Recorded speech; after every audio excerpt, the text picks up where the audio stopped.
السلام علیکم fifth class سب بچے اپنی اردو کی کتاب کھولیں گے۔ ففتھ کلاس آپ نے اردو کی کتاب کا آج صفحہ نمبر آپ نے 26 کھولنا ہے، ٹھیک ہے۔ لاسٹ لیکچر میں ہم نے لیسن جو پڑھا تھا وہ تھا لاہور کی بادشاہی مسجد، یہ ہم نے چیپٹر پورا کر لیا تھا۔ آج ہم نے اس کی مشق سٹارٹ کرنی ہے، ٹھیک ہے جی۔ دیکھیں اس کی جو مشق دی ہوئی ہے، اس میں جو پہلا سوال، سب سے پہلے جو سوال نمبر 1 ہے وہ ہے آپ نے دینے ہیں درج ذیل سوالات کے جواب دیں۔ پہلا سوال آپ کے پاس ہے کہ بادشاہی مسجد کس مغل بادشاہ نے تعمیر کروائی؟ جی ففتھ کلاس جب ہم نے لیسن پڑھا تھا اس میں ہم نے پڑھا تھا کہ بادشاہی مسجد جو ہے وہ اورنگ زیب عالمگیر نے تعمیر کروائی۔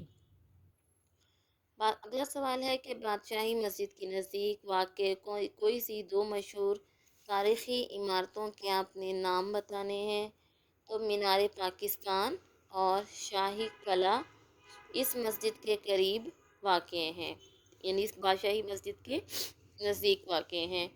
اگلا سوال ہے ہمارا، بادشاہی مسجد اور شاہی قلعہ کے درمیان موجود باغ کا کیا نام ہے؟ جی ففتھ کلاس جب ہم نے لیسن پڑھا تھا اس میں تھا اس کا کہ بادشاہی مسجد اور شاہی قلعہ کے درمیان حضوری باغ ہے۔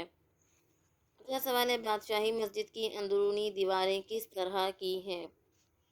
جو بادشاہی مسجد کی اندرونی دیواریں ہیں ففتھ کلاس، یعنی جو اندر کی طرف جو ہیں دیواریں، اس میں ان کی دیواروں اور محرابوں پر جو ہے مختلف قسم کی قرآنی آیات درج ہیں، اور یہاں قیمتی رنگین پتھروں سے مختلف جو ہے نقش و نگار بھی بنائے گئے ہیں۔ آخری سوال ہے ہمارا، دوبارہ سن لیں، یہ دوبارہ میں بتا دیتی ہوں آپ کو۔ بادشاہی مسجد کی اندرونی دیواریں کس طرح ہیں؟ بادشاہی مسجد کی اندرونی دیواروں اور محرابوں پر مختلف قرآنی آیات درج ہیں، یہاں قیمتی رنگین پتھروں سے مختلف نقش و نگار بنائے گئے ہیں۔ نقش و نگار کہتے ہیں ہم بیل بوٹے جو بناتے ہیں۔ آخری سوال ہے مسجد کے صحن میں وضو کے لیے بنائے گئے تالاب میں کیا خاص بات ہے؟ مسجد کے صحن میں وضو کے لیے بنائے گئے تالاب میں یہ خاص بات ہے کہ اس کے ارد گرد جو سفید پتھر لگا ہوا ہے وہ انتہائی گرمی میں بھی ٹھنڈا رہتا ہے، یہ خاصیت ہے اس کی، ٹھیک ہے۔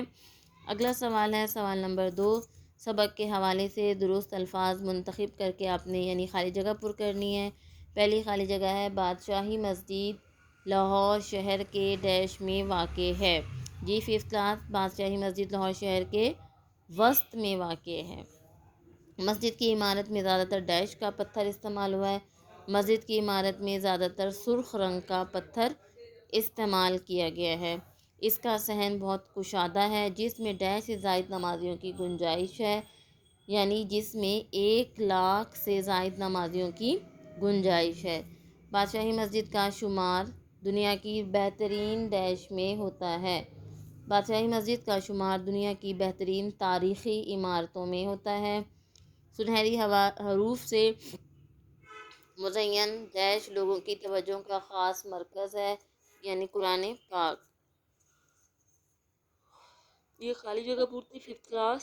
اگلا ہے سوال نمبر 3، سبق کے حوالے سے درست جواب پر آپ نے صحیح کا نشان لگانا ہے۔ پہلا آپ کے پاس جو فقرہ ہے وہ ہے بادشاہی مسجد بادشاہ نے تعمیر کروائی۔ آپ کو 4 آپشن دیے ہوئے ہیں، بہادر شاہ ظفر، شاہجہاں، اورنگ زیب عالمگیر، اکبر۔ ففتھ کلاس ہم نے لیسن میں پڑھا تھا کہ جو بادشاہی مسجد ہے وہ اورنگ زیب عالمگیر نے تعمیر کروائی تھی، تو آپ اس کو ٹک کریں گے۔ بادشاہی مسجد شہر میں واقع ہے، لاہور میں، کراچی میں، اسلام آباد میں یا پشاور میں؟ آپ نے لیسن میں پڑھا ہے کہ لاہور میں واقع ہے۔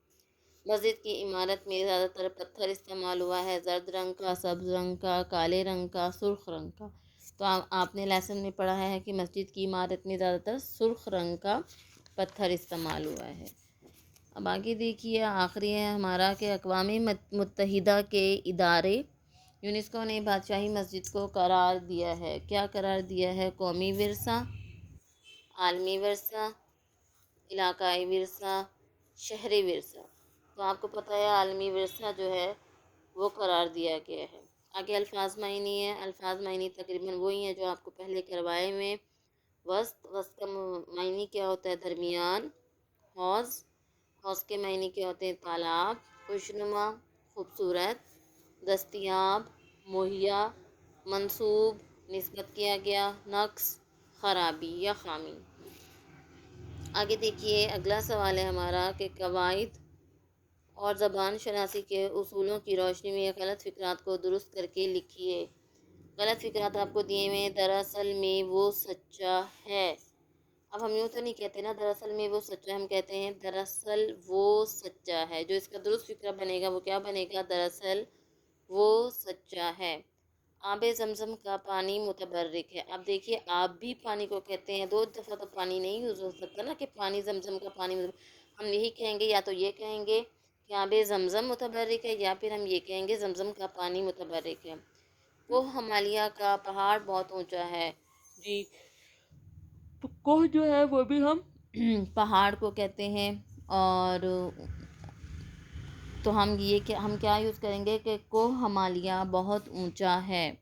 وہ ہر دن سیر کو جاتا ہے، وہ ہر روز سیر کو جاتا ہے. یہ دہی بہت کھٹی ہے، یہ دہی بہت کھٹا ہے. ٹھیک ہے. ففتھ کلاس یہ آپ کی ایکسرسائز تھی. آخری سوال جو ہے ففتھ کلاس وہ ہے آپ کا کہ آپ نے اعراب لگانے ہیں. اعراب کا میں نے آپ کو پہلے بھی بتایا تھا کہ اعراب کسے کہتے ہیں؟ زیر زبر پیش کو. ٹھیک ہے، میں آپ کو بتاتی ہوں اعراب لگانے.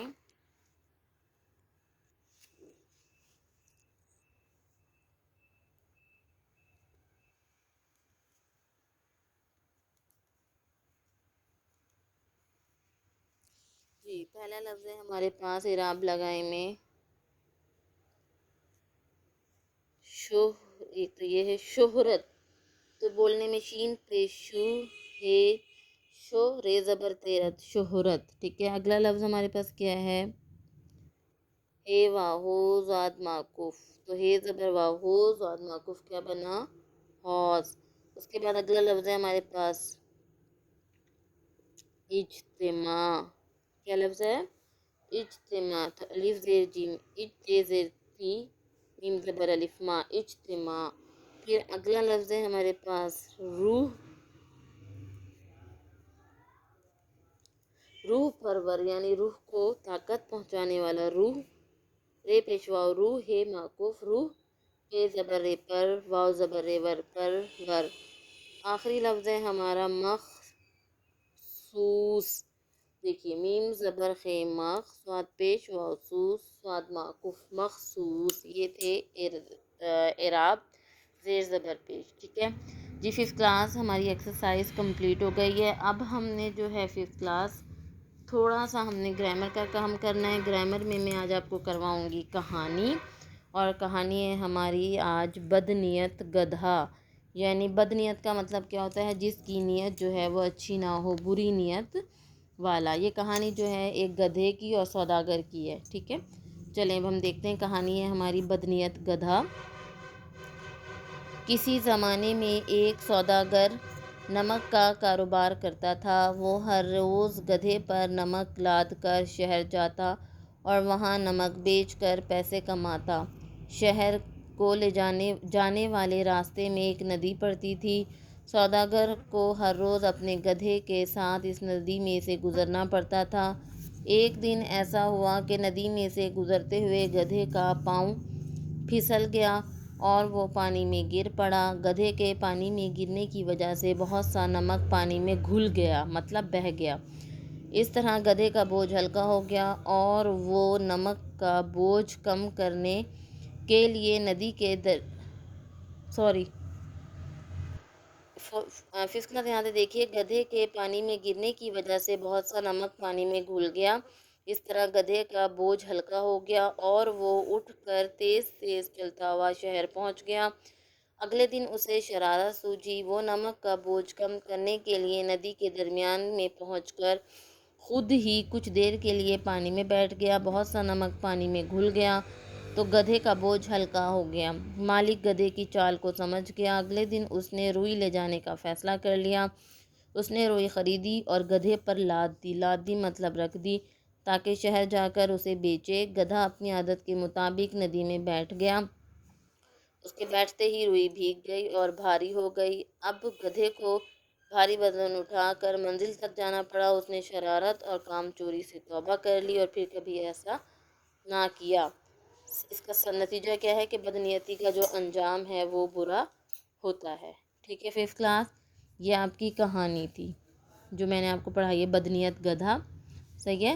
اور ساتھ میں ہم نے کیا کیا ہے آج، اس مشق کی ہے اس کی، لاہور کی بادشاہی مسجد کی۔ اب آپ اپنا ہوم ورک سن لیجئے ففتھ کلاس۔ ہوم ورک میں آپ لوگوں نے یہ جو کہانی ہے نا بدنیت گدھا، یہ کہانی آپ نے اپنی ورک شیٹ پہ کرنا ہے، ٹھیک ہے، اور آپ نے اپنا بہت صاف ستھرا ہوم ورک کرنا ہے۔ املا آپ نے لاہور کی بادشاہی مسجد جو چیپٹر میں نے کروایا ہے اس کی مشق بھی بہت اچھے طریقے سے تیار کرنی ہے، اور املا بھی آپ نے بہت اچھے طریقے سے تیار کرنی ہے۔ ہوم ورک صاف ستھرا ہونا چاہیے، اور ہوم ورک آپ نے اپنا فرائیڈے کو اسکول میں سبمٹ کروانا ہے، فرائیڈے کو کروانا ہے 8:30 بجے سے لے کر 12 بجے تک، ٹھیک ہے ففتھ کلاس۔ اللہ حافظ۔